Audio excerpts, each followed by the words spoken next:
Setelah Nabi Musa memberi hukuman kepada Samiri dengan mengasingkannya, kemudian menghancurkan patung anak sapi itu, lalu Nabi Musa meminta kaumnya untuk bertaubat dengan membunuh diri mereka sendiri. Hukuman yang ditetapkan oleh Musa atas para penyembah anak sapi sangat mengerikan. Namun itu setimpal dengan kejahatan mereka. Menyembah berhala adalah usaha untuk mematikan akal dengan akal. Manusia memiliki keistimewaan yang tidak terdapat pada makhluk-makhluk lainnya.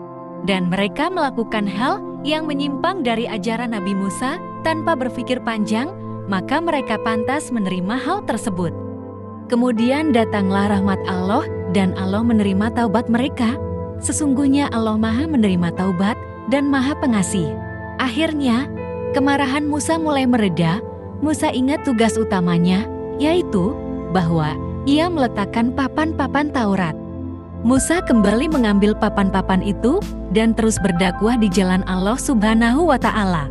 Allah berfirman, sesudah amarah Musa menjadi reda, lalu diambilnya kembali luh-luh Taurat itu, dan dalam tulisannya terdapat petunjuk dan rahmat untuk orang-orang yang takut kepada Tuhannya. Quran Surah Al-A'raf ayat 154. Musa kembali merasakan ketenangan dan ia berusaha memperbarui jihadnya di jalan Allah. Beliau membacakan papan-papan Taurat kepada kaumnya.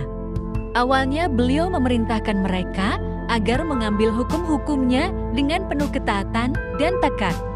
Akan tetapi, ironis sekali bahwa kaum Nabi Musa mencoba menawar-nawar kebenaran. Mereka mengatakan, sebarkanlah kepada kami isi papan-papan itu.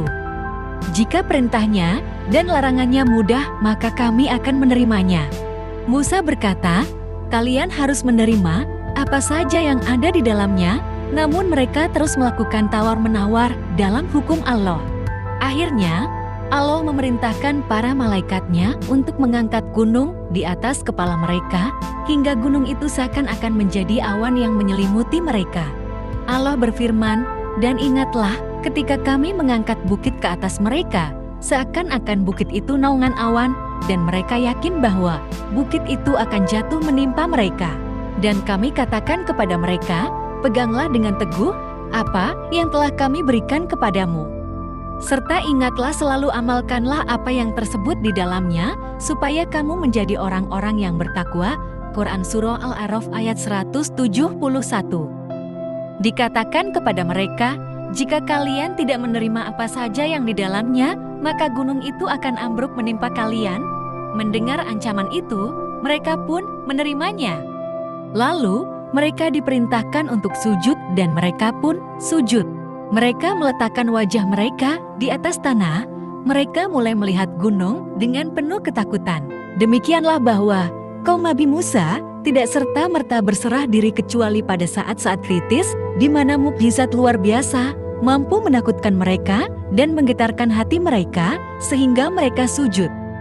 Keadaan kaum Nabi Musa, mereka tidak begitu saja puas dengan mukjizat yang luar biasa. Kaum Nabi Musa telah terdidik di bawah kehinaan dan penindasan sehingga mereka kehilangan nilai-nilai kemanusiaan mereka dan fitrah mereka telah tercemar. Kehinaan yang telah tertanam dalam jiwa mereka dan mereka telah terbiasa dengannya menyebabkan mereka tidak mudah untuk diajak menuju kebaikan. Kecuali jika mereka telah mendapatkan tekanan atau kekerasan. Lalu pada suatu hari, Musa memerintahkan kepada orang-orang terpilih dari Bani Israel, yaitu orang-orang baik di antara mereka, untuk meminta ampun kepada Allah dan bertaubat kepadanya. Musa memilih 70 laki-laki di antara mereka yang paling baik sambil berkata, pergilah kalian menuju Allah dan bertaubatlah kepadanya atas apa saja yang kalian lakukan. Berpuasalah kalian, sucikanlah jiwa kalian, dan bersihkanlah pakaian kalian. Musa keluar bersama 70 orang-orang yang terpilih itu untuk memenuhi perjumpaan yang telah ditentukan oleh Allah. Musa mendekati gunung, dan tiba-tiba sekawanan awan menyelimuti gunung tersebut. Musa masuk ke dalam awan dan berkata kepada kaum, mendekatlah, mendekatlah. Allah berbicara kepada Musa. Setiap kali Musa berbicara dengan Allah, maka tampak di atas dahinya suatu cahaya yang bersinar. tidak ada seorang pun dari manusia yang dapat melihatnya. Diletakkan suatu tabir penutup di sekeliling Musa saat ia berbicara kepada Tuhannya.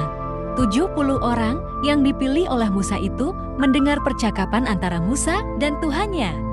Barangkali mukjizat yang seperti ini seharusnya menjadi mukjizat yang terakhir yang cukup dapat membangkitkan keimanan di dalam hati sepanjang kehidupan. Namun ke-70 orang yang dipilih itu tidak cukup dengan apa yang mereka dengar dari mukjizat itu. Mereka justru meminta agar dapat melihat Allah. Mereka mengatakan, "Kami telah mendengar dan kami ingin melihat." Dengan nada polos, mereka berkata, "Wahai Musa, kami tidak ingin beriman kepadamu sehingga kami melihat Allah dengan terang-terangan." Quran Surah Al-Baqarah ayat 55. Ini adalah hal yang sangat mengherankan, suatu yang menunjukkan kekerasan hati dan ketergantungannya terhadap materi atau fisik. Permintaan yang menunjukkan sikap keras kepala ini cukup sebagai syarat untuk datangnya siksaan yang mengerikan. Kemudian, mereka disiksa dengan suara yang menggelegar yang menghancurkan roh dan jasad mereka pun mati. Musa mengetahui apa yang terjadi dengan 70 orang yang terpilih tersebut sehingga hatinya merasa sedih dan ia berdoa kepada Tuhannya agar mengampuni mereka dan merahmati mereka serta tidak menyiksa mereka karena kesalahan orang-orang yang bodoh di antara mereka. Seorang nabi terkadang memohon untuk melihat Tuhannya seperti yang dilakukan oleh Nabi Musa, meskipun permintaan itu bertitik tolak dari sumber cinta yang dalam yang sulit untuk digambarkan. Namun permintaan untuk melihat Tuhan tetap dianggap sebagai tindakan yang melampaui batas yang karenanya Musa dihukum dengan pingsan. Lalu bagaimana dengan mereka? Membayangkan permintaan tersebut berasal dari manusia-manusia yang salah, manusia-manusia yang ingin melihat Tuhan dengan mengancam. Bahkan mereka mensyaratkan agar penglihatan ini terjadi dengan jelas atau terang-terangan. Mereka adalah manusia yang menggantungkan keimanan mereka berdasarkan penglihatan. Padahal mereka telah menyaksikan berbagai macam mukjizat dan tanda-tanda kebesaran Allah Subhanahu wa Ta'ala. Allah berfirman, "Dan Musa memilih 70 orang dari kaumnya untuk memohonkan taubat kepada kami pada waktu yang telah kami tentukan. Maka ketika mereka digoncang gempa bumi, Musa berkata, 'Ya Tuhanku, kalau Engkau kehendaki, tentulah Engkau membinasakan mereka dan aku setelah ini. Apakah Engkau membinasakan kami karena orang-orang yang kurang akal di antara kami? Itu hanyalah cobaan dari Engkau. Engkau sesatkan dengan cobaan itu siapa yang Engkau kehendaki dan Engkau beri petunjuk kepada siapa yang Engkau kehendaki. Engkaulah yang memimpin kami. Maka ampunilah kami dan berilah kami rahmat dan Engkaulah pemberi ampun yang sebaik-baiknya. Dan tetapkanlah untuk kami kebajikan di dunia ini dan di akhirat. Sesungguhnya kami kembali bertaubat kepada Engkau." Quran Surah Al-A'raf ayat 155-156. Demikianlah kalimat-kalimat Musa kepada Tuhannya saat ia berdoa kepadanya untuk meminta belas kasih-Nya dan ridhonya Allah Subhanahu wa Ta'ala. Allah ridho kepada mereka dan mengampuni kaum Nabi Musa, di mana Allah menghidupkan mereka setelah kematian mereka. Allah berfirman, "Siksaku akan kutimpakan kepada siapa yang aku kehendaki dan rahmatku meliputi segala sesuatu, maka akan aku tetapkan rahmatku untuk orang-orang yang bertakwa, yang menunaikan zakat dan orang-orang yang beriman kepada ayat-ayat kami, yaitu orang-orang yang mengikuti Rasul, Nabi yang ummi yang namanya mereka dapati, yang tertulis di dalam Taurat dan Injil yang ada di sisi mereka, yang menyuruh mereka untuk mengerjakan yang ma'ruf dan melarang mereka dari mengerjakan yang mungkar, dan menghalalkan bagi mereka segala yang baik dan mengharamkan bagi mereka segala yang buruk, dan membuang dari mereka beban-beban dan belenggu-belenggu yang ada pada mereka. Maka orang-orang yang beriman kepadanya, memuliakannya, menolongnya, dan mengikuti cahaya yang terang yang diturunkan kepadanya Al-Quran. Mereka itulah orang-orang yang beruntung." Quran Surah Al-A'raf ayat 156-157. Musa senantiasa mendoakan kaumnya kepada Allah Subhanahu wa Ta'ala akan keras kepala kaumnya dan pembangkangan yang telah kaumnya lakukan. Akan tetapi sifat keras kepala dan pembangkangan Bani Israel itu semakin nyata ketika suatu kisah tentang anak sapi. Kejadian itu dimulai pada suatu hari, ditemukan orang kaya yang terbunuh di tengah-tengah Bani Israel. Kemudian terjadilah percekcokan di antara keluarganya karena mereka tidak mengetahui siapa pembunuhnya. Kasus ini cukup memusingkan mereka sehingga mereka menemui Musa. Tampaknya lelaki yang terbunuh ini memiliki tempat yang istimewa di kalangan Bani Israel. Misteri pembunuhannya akan mendatangkan fitnah di tengah-tengah mereka. Oleh karena itu, Bani Israel mendatangi Musa dan memohon kepada Musa untuk meminta petunjuk kepada Tuhannya. Musa pun meminta petunjuk kepada Tuhannya, lalu Allah memerintahkannya agar menyuruh kaumnya untuk menyembelih sapi. Sebenarnya ditetapkan bahwa kaum Nabi Musa diperintahkan untuk menyembelih sapi yang pertama kali mereka temui. Tetapi karena sikap keras kepala Bani Israel, mereka mulai melakukan tawar-menawar dan berunding dengan Musa. Mereka menuduh bahwa Musa mengejek mereka dan tidak serius dengan masalah yang mereka hadapi. Musa berlindung kepada Allah dan memohon kepadanya agar jangan sampai digolongkan bersama orang-orang yang bodoh, apalagi bermaksud mengejek mereka. Musa berusaha memberikan pengertian kepada mereka bahwa kunci dari masalah itu dapat diselesaikan dengan penyembelihan sapi. Masalahnya di sini adalah masalah mukjizat yang tidak berhubungan dengan sesuatu yang biasa terjadi dalam kehidupan atau sesuatu yang biasa dilakukan oleh manusia. Tidak ada hubungan antara penyembelihan sapi dan usaha mengetahui pembunuh. Tetapi, kapankah sebab-sebab rasional mampu menundukkan Bani Israel? Mukjizat yang luar biasa merupakan kunci dan senjata yang biasa berlaku dalam kehidupan Bani Israel. Oleh karena itu, penyelesaian kasus tersebut dengan cara menyembelih sapi seharusnya tidak menimbulkan gejolak dan kegelisahan. Tapi, Bani Israel tetap kukuh dengan keras kepalanya, seringkali pergaulan dan hubungan dengan mereka berakhir dengan sikap pembangkangan. Baik berkenaan dengan masalah kehidupan biasa sehari-hari maupun yang terkait dengan masalah akidah ketuhanan. Musa menghadapi berbagai bentuk ujian dan tuduhan dari Bani Israel. Musa berusaha memberi pengertian kepada mereka bahwa beliau serius untuk menyelesaikan kasus mereka dan tidak bermaksud mempermainkan mereka. Musa kembali menegaskan bahwa untuk menyelesaikan hal itu, mereka harus menyembelih sapi. Lalu mereka mempersulit diri mereka dengan pertanyaan-pertanyaan yang tidak penting, padahal Allah memudahkan mereka terhadap apa yang Allah perintahkan. Mereka bertanya, apakah itu sapi yang biasa sebagaimana yang mereka temui, ataukah ia ciptaan yang lain yang memiliki keistimewaan? Mereka mengharap Musa agar meminta petunjuk kepada Tuhannya sehingga hal tersebut menjadi jelas bagi mereka. Allah berfirman, "Dan ingatlah ketika Musa berkata kepada kaumnya, sesungguhnya Allah menyuruh kamu menyembelih seekor sapi betina." Mereka berkata, "Apakah kamu hendak menjadikan kami buah ejekan?" Musa menjawab, "Aku berlindung kepada Allah agar tidak menjadi salah seorang dari orang-orang yang jahil." Mereka berkata, "Mohonkanlah kepada Tuhanmu untuk kami, agar Dia menerangkan kepada kami, sapi betina apakah itu?" Musa menjawab, "Sesungguhnya Allah berfirman bahwa sapi betina itu adalah sapi betina yang tidak tua dan tidak muda. Pertengahan antara itu, maka kerjakanlah apa yang diperintahkan kepadamu." Mereka berkata, "Mohonkanlah kepada Tuhanmu untuk kami, agar Dia menerangkan kepada kami terkait warnanya." Musa menjawab, "Sesungguhnya Allah berfirman bahwa sapi betina itu adalah sapi betina yang kuning tua warnanya, lagi menyenangkan orang-orang yang memandangnya."